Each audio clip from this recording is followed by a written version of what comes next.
जय हिंद फ्रेंड्स, स्वागत है आप सभी का राघवन जीएस क्लासेस में। दोस्तों, मैं रितेश राघवन आप सभी का स्वागत करता हूं।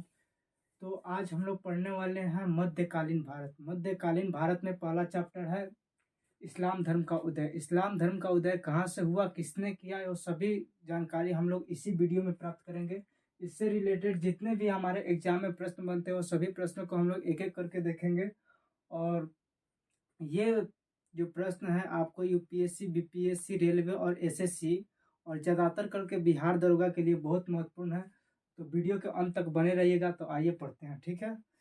तो इस्लाम धर्म की स्थापना की अगर बात करें तो इस्लाम धर्म की स्थापना 7वीं शताब्दी ईस्वी में हुआ था, ठीक है। इस्लाम धर्म की स्थापना 7वीं शताब्दी में पैगंबर मोहम्मद हजरत साहब ने किया था। पैगंबर मोहम्मद हजरत साहब ने किया था इस्लाम धर्म की स्थापना। इस्लाम धर्म का शाब्दिक अर्थ होता है अल्लाह। इस्लाम धर्म की अगर पूछा जाए प्रश्न की शाब्दिक अर्थ क्या होता है तो अल्लाह होता है। उसके बाद आगे बात की जाए तो पैगंबर का शाब्दिक अर्थ क्या होता है, ईश्वर। पैगंबर का शाब्दिक अर्थ क्या होता है तो ईश्वर होता है। उसके बाद आगे अगर वही बात की जाए कि पैगंबर मोहम्मद साहब का जन्म कब हुआ, तो पैगंबर मोहम्मद साहब का जन्म हुआ था 570 ईस्वी में। 570 ईस्वी में पैगंबर मोहम्मद साहब का जन्म हुआ था। सऊदी अरब के मक्का नामक जो स्थान है वहीं पे पैगंबर मोहम्मद साहब का जन्म हुआ था। और वह कुरैशी कबीला से आते थे। कुरैशी कबीला से पैगंबर मोहम्मद साहब आते थे। उसके बाद फिर आगे बात की जाए तो पैगंबर मोहम्मद साहब का पिता का नाम अबैदुल्लाह था और माता का नाम अमीना था। बता दें कि जब पैगंबर मोहम्मद साहब का जन्म हुआ तो उनके जन्म से पहले उनके पिता की मृत्यु हो गई थी। उसके बाद 6 वर्ष की अवस्था में जब पैगंबर मोहम्मद साहब का स्थान हुआ तो 6ठे वर्ष बाद उनकी माता अमीना की मृत्यु हो जाती है। तो फिर उसके बाद पैगंबर मोहम्मद साहब का जो लालन पालन है, लालन पालन की अगर बात करें, लालन पालन की अगर बात करें तो उनके चाचा थे अबू तालिब।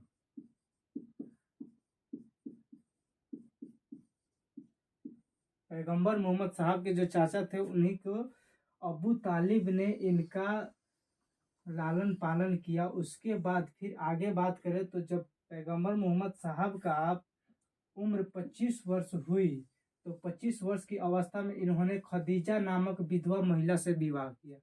पैगंबर मोहम्मद साहब के जन्म के बाद उनके माता की मृत्यु हो जाती है और माता की मृत्यु होने के बाद उनके चाचा अबू तालिब ने इनका पालन पोषण करते हैं। उसके बाद जब ये 25 वर्ष की अवस्था में हो जाते हैं तो इनका विवाह जो है खदीजा नामक विधवा औरत के साथ की जाती है। फिर उसके बाद जब इनका विवाह हुआ तो इनके 2 पुत्र और 4 पुत्री हुई। खदीजा नामक महिला से इनको 2 पुत्री और 4 पुत्रियां की प्राप्ति हुई। फिर उसके बाद अगर आगे बात करें तो पैगंबर मोहम्मद साहब का ज्ञान की प्राप्ति, पैगंबर मोहम्मद साहब को ज्ञान की प्राप्ति कब हुई, तो पैगंबर मोहम्मद साहब को ज्ञान की प्राप्ति 610 ईस्वी में हुआ था, हीरा नामक गुफा में। ये बहुत महत्वपूर्ण है। 610 ईस्वी में और हीरा नामक गुफा में जो है ज्ञान की प्राप्ति हुई। फिर इसके बाद आगे बात की जाए तो पैगंबर मोहम्मद साहब ने एकेश्वरवाद पर अत्यधिक बल दिया था। पैगंबर मोहम्मद साहब ने एकेश्वरवाद पर अत्यधिक बल दिया था। फिर अगर वहीं जाते जाते अगर ये भी बात की जाए कि पैगंबर मोहम्मद साहब ने 16 जुलाई 622 को 16 जुलाई 622 को मक्का से मदीना की यात्रा पर थे। 16 जुलाई 622 को मक्का की मदीना की यात्रा पर गए थे। तो इसी यात्रा को कुरान में हिजरी सनवत कहा जाता है।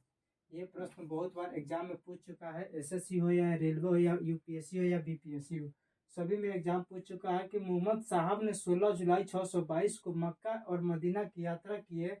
इसी को हिजरी सनवत कहा जाता है। फिर उसके बाद अगला बात करें कि हजरत मोहम्मद साहब ने गैर मुसलमानों पर मतलब कि हिंदुओं पर जजिया कर लगाए। हिंदुओं पर पैगंबर मोहम्मद साहब ने जजिया कर लगाए। जजिया कर आमदनी का 1/10, 1/20 और 1/30 भाग हुआ करता था। और यह जो कर था यह सीमित कर था। जजिया कर जो या जिमी कर कहिए या जजिया कर कहिए, दोनों सेम ही होता है। तो ये आमदनी का 1/10, 1/20 और 1/30 भाग हुआ करता था। वहीं अगर आगे बात करें कि जजिया कर किस पर लागू नहीं हुआ करता था, तो महिला, बच्चा, बेरोजगार और अविवाहित और ब्राह्मण पर, 5 व्यक्तियों पर जजिया कर लागू नहीं होता था।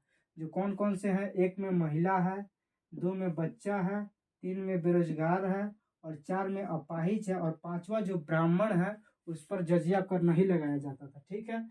उसके बाद अगर आगे बात करें तो इस्लाम धर्म में जब पैगंबर मोहम्मद साहब को ज्ञान की प्राप्ति हो जाती है तो उन्होंने इस्लाम धर्म का पवित्र ग्रंथ कुरान लिखे। उसके बाद फिर आगे बात करें तो कुरान का एक व्यक्ति थे जिन्होंने अरबी भाषा में संप्रेषित किया था, तो वो थे हमारा जिब्रीलियन ने कुरान ग्रंथ का अरबी भाषा में अनुवादित किया था। फिर उसके आगे बात करें कि मोहम्मद साहब का निधन कब हुआ, तो 632 ईस्वी में पैगंबर मोहम्मद साहब का निधन हो गया, जो मक्का के मदीना में दफनाया गया। ये भी सऊदी अरब में ही पड़ता है, सऊदी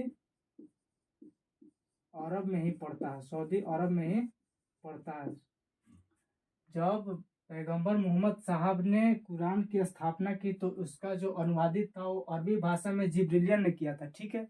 उसके बाद आगे बात की जाए तो पैगंबर मोहम्मद साहब की निधन हो गई 632 ईस्वी में।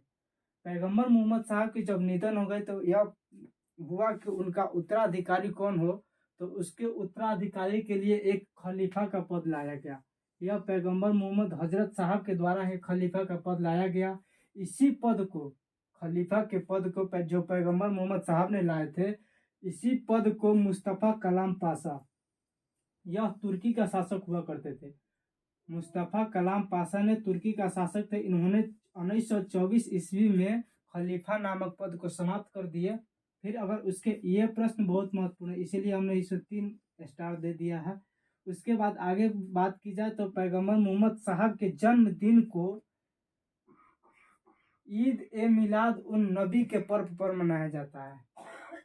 पैगंबर मोहम्मद साहब के जो जन्म हुआ था उसी के जन्म के उत्सव पर ईद ए मिलाद उन नबी पर्व मनाया जाता है। ये भी हम लोग याद करके रखेंगे। ठीक है। उसके बाद फिर आगे चलते हैं तो पैगंबर मोहम्मद साहब का जीवनी सर्वप्रथम इब्न इसाका ने लिखा था। पहले तो बहुत सारे व्यक्ति ने लिखा था, फिर भी इनका सबसे ज्यादा योगदान रहा। पैगंबर मोहम्मद साहब का जीवनी सर्वप्रथम किसने लिखा, तो इब्न इसाका ने लिखा था। ठीक है। फिर उसके बाद आगे की बात की जाए तो ईरानियों ने हमारे देश को हिंदुस्तान कहा था। ये 3 टॉपिक है। ईरानियों, अरबों और यूनानियों ने भारत को क्या क्या कहा था, तो पहला है ईरानियों ने भारत को हिंदुस्तान कहा था। फिर उसके बाद आगे बात करें तो यूनानियों ने भारत को इंडिया कहा था। फिर उसके आगे बात करें हमारे देश के जो अरबों थे, सर्वप्रथम उन्हीं ने भारत को हिंदू कहकर संबोधित किया था। ठीक है। फिर उसके बाद आगे बात की जाए तो मोहम्मद साहब के मृत्यु के बाद इस्लाम धर्म 2 भाग में बट गया था। ठीक है। पहला भाग होता था शिया संप्रदाय और दूसरा भाग हुआ सुन्नी संप्रदाय। ठीक है। फिर उसके आगे बात की जाए कि भारत में इस्लाम धर्म का आगमन कैसे हुआ, तो भारत में सर्वप्रथम इस्लाम धर्म का आगमन अरबों के द्वारा हुआ था। ठीक है। अरबों ने सर्वप्रथम 712 में सिंध पर आक्रमण किया। ठीक है। सिंध पर आक्रमण किया, 712 में सिंध पर आक्रमण किया और इसी आक्रमण के कारण सिंध का राजा दाहिर का शासक हुआ करता था। राजा दाहिर का शासक हुआ करता था। इसी युद्ध में राजा दाहिर को सिंध के जो राजा थे उनको पराजित किया अरबों ने, और फिर भारत में मुस्लिम धर्म की स्थापना हुई। तो 712 ईस्वी में मुस्लिम धर्म की स्थापना होती है। ठीक है। ये बहुत महत्वपूर्ण क्वेश्चन है, इसको याद रखेंगे। ठीक। फिर आगे बात करते हैं तो ये हमारा पार्ट 1 का वीडियो है, फिर पार्ट 2 का वीडियो कॉल आएगा। ठीक। तब तक के लिए जय हिंद।